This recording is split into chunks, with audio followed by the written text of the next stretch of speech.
मेरे प्यारे मित्रों, मैं राजनंदन प्रसाद एक बार फिर आपके सामने।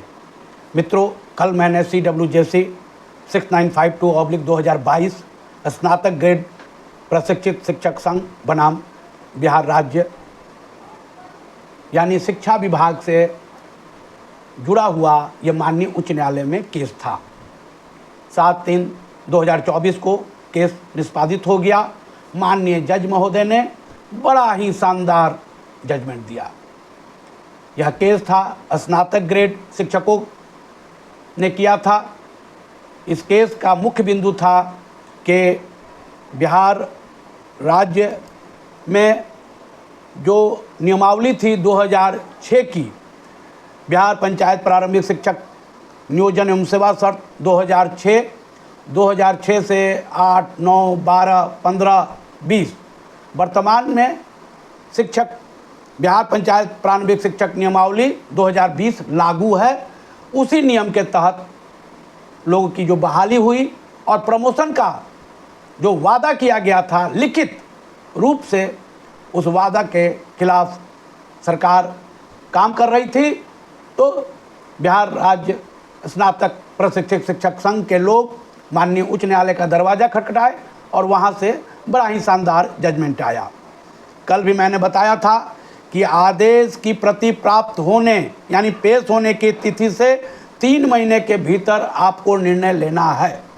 उन्होंने बिहार सरकार के शिक्षा विभाग को आदेश दिया, प्राथमिक शिक्षा निदेशक को, कि आप 3 महीने के अंदर इन्हें हेड मास्टर या प्रधान शिक्षक के रूप में आप इन्हें प्रोन्नति दें, जिनकी सेवा 5 साल या 5 साल से अधिक हो चुकी है, जबकि इनकी सेवा 10 साल से ज़्यादा हो चुकी है, कईयों का तो और ज़्यादा हो चुकी है।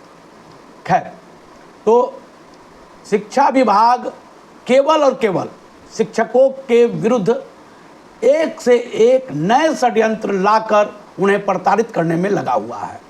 आपने 2020 नियमावली या जितने भी नियमावली आपने बनाए, उसमें आपने लिखा कि 5 साल पर हम प्रशिक्षित जो स्नातक होंगे उनको हम प्रधान शिक्षक के रूप में मान्यता देंगे, प्रमोट करेंगे। आखिर हर विभाग में प्रमोशन मिलता है। सचिवालय के सहायक जो होते हैं, एक समय सीमा के बाद वे बड़ा बाबू बनते हैं, सेक्शन अफसर, उसके बाद अंडर सेक्रेटरी बनते हैं, उसके बाद और भी कई पद है जो आगे बढ़ करके वो कई लोग तो बहुत आगे तक बढ़ते हैं। डिपार्टमेंटल परीक्षा देने का प्रावधान है, तो डिपार्टमेंटल परीक्षा से भी लोग बढ़ते हैं, इसमें कोई दो राय नहीं है। लेकिन शिक्षकों के लिए सिर्फ और सिर्फ प्रमोशन लिखित रूप में लिखा हुआ है, कितनी सेवा होने के बाद आपको मिलेगी। मेरे प्यारे मित्रों, सारे के सारे शिक्षक लगभग स्नातक ग्रेड के जो लोग हैं, जो बहाल हुए हैं, उनकी सेवा 5 साल से अधिक हो चुकी थी और उनको प्रधान शिक्षक के रूप में आपको प्रमोट करना था। लेकिन शिक्षा विभाग ने एक नया पत्र निकाल दिया।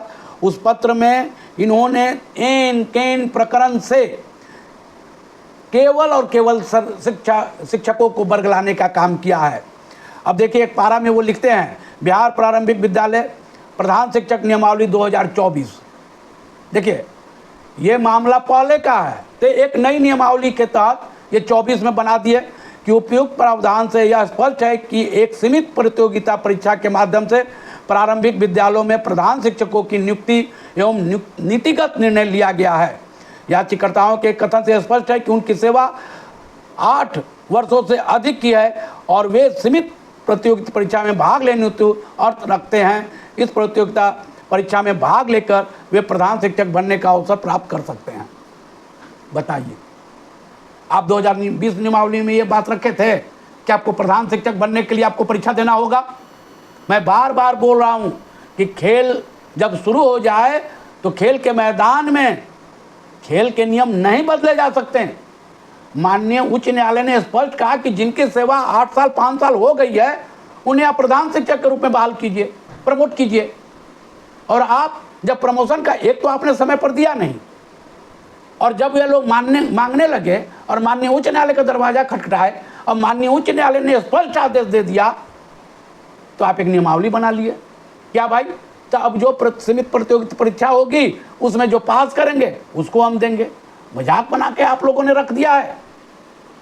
IAS में भारतीय प्रशासनिक सेवा में जो लोग बहाल हो जाते हैं, वे एक बार बहाल हो गए और नियमबद्ध चरणबद्ध तरीके से पहले एसडीओ बनते हैं, डीएम बनते हैं, कमिश्नर बनते हैं, फिर विभाग के सचिव बनते हैं, प्रधान सचिव बनते हैं, अपर मुख्य सचिव बनते हैं और फिर मुख्य सचिव बनते हैं।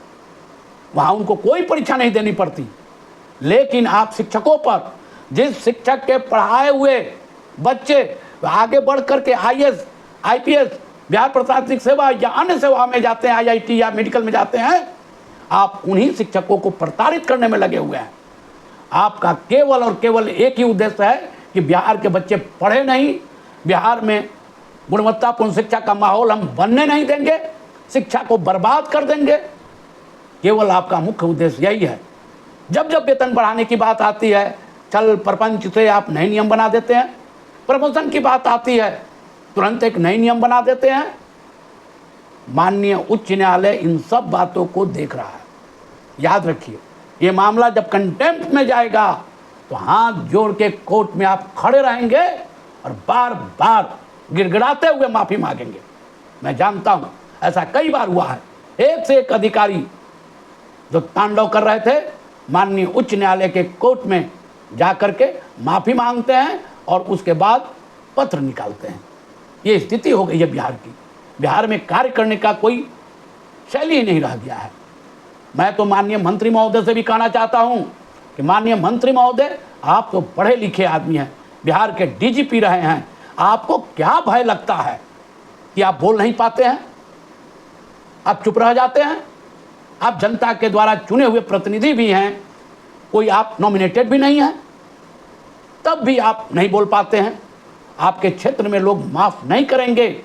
एक काला अध्याय आपके नाम लिखा जाएगा कि शिक्षकों, शिक्षा विभाग के शिक्षा मंत्री होने के बावजूद आपने शिक्षकों के साथ न्याय नहीं कर सके। आप सोचिए क्या अपराध है शिक्षकों ने किया है आपके साथ, क्या बार बार उन्हें प्रताड़ित करने पर लगे हुए हैं? जब माननीय उच्च न्यायालय ने स्पष्ट कर दिया कि आप उन्हें प्रमोशन दीजिए और 3 महीने के अंदर एक नियम बना करके चरणबद्ध तरीके से आप देना शुरू कीजिए, तो आप नए नए नियम ले आकर शिक्षकों को बरगला रहे हैं। ये परीक्षा, वो परीक्षा, कभी सक्षमता के नाम पर, कभी प्रधान शिक्षक के नाम पर, कभी कुछ और नाम पर।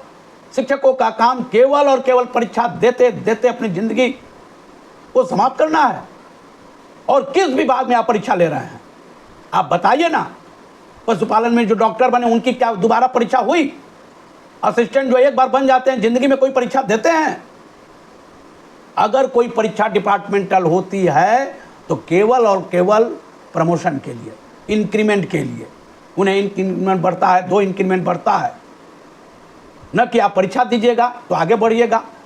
आपने तो जोड़ा ही था कि जो 3 बार में सक्षमता नहीं देंगे उन्हें नौकरी से निकाल देंगे। जैसे राजशाही चल रहा है बिहार में, राजा का आदेश हो गया, आज नौकरी करो, कल परीक्षा दो, नहीं पास किए निकाल दिए, अपने लोगों को बैक दरवाजे से बाल कर लिए। यह आदत बनती जा रही है। जनता मूर्ख नहीं है, आप लोग जनता को बेवकूफ न समझें। जनता अगर आपको गद्दी पर बैठाई है तो गद्दी से उतारना भी जानती है। मेरे प्यारे मित्रों, माननीय उच्च न्यायालय का जो आदेश है, जो ये स्पष्ट आदेश है, उसके तहत कार्य कीजिए। मैं शिक्षा मंत्री से बार बार अनुरोध करता हूं कि आप स्वयं कोर्ट का जो आदेश है, जो जजमेंट है, उसे आप पढ़िए, पढ़ करके न्याय कीजिए। जनता आपके साथ है, आपके साथ कदम से कदम मिला के चलेगी। अफसर आते जाते रहते हैं। कल कोई और था विभाग का प्रधान, अपर मुख्य सचिव, आज कोई और है, कल कोई और आ जाएगा, फिर एक और नियम बना देगा और आप मुख दर्शक होकर के देखते रहेंगे। आप शिक्षकों के साथ न्याय कीजिए। कितना वेतन मिलता है? उस वेतन में पटना के किराए के मकान में रह करके 2 बच्चों को पालना। मैं तो कई शिक्षकों को व्यक्तिगत रूप से जानता हूं जिनके माता पिता दवा के अभाव में दम तोड़ दिए। कई शिक्षकों की पत्नी दम तोड़ दी, उनका इलाज समुचित नहीं हो सका। आप लोग अपनी गद्दी की तरफ केवल देख रहे हैं और जनता को दिग्भ्रमित कर रहे हैं। आपका पेंशन, आप जितने बार विधायक बनते हैं उतना पेंशन मिलता है। आपको ओल्ड पेंशन स्कीम के तहत मिलता है। राज्यसभा में गए वहाँ मिल गया, लोकसभा में गए वहाँ मिल गया। पेंशन जितना बढ़ाना है 1250% पेंशन बढ़ चुका है। आप लोग का पेंशन भी बढ़ा है और आप लोग का वेतन भी बढ़ा है। वहाँ तो आप लोग सब एक हो जाते हैं, लेकिन जब शिक्षकों की बारी आती है तो मौन धारण कर लेते हैं। इसलिए मेरे प्यारे मित्रों, आप लोग भी निश्चित तौर पर कंटेम्प्ट में जाने की तैयारी कीजिए। अगर ये सरकार नहीं मान रही है तो लड़िए, लड़ना आपका संवैधानिक अधिकार है। मेरे प्यारे मित्रों, मैं राजनंदन प्रसाद एक बार फिर आपसे निवेदन करूंगा कि आप मेरे चैनल को राजनंदन प्रसाद के नाम से है शेयर करें, सब्सक्राइब करें, लाइक करें। बहुत बहुत धन्यवाद। धन्यवाद। जय हिंद।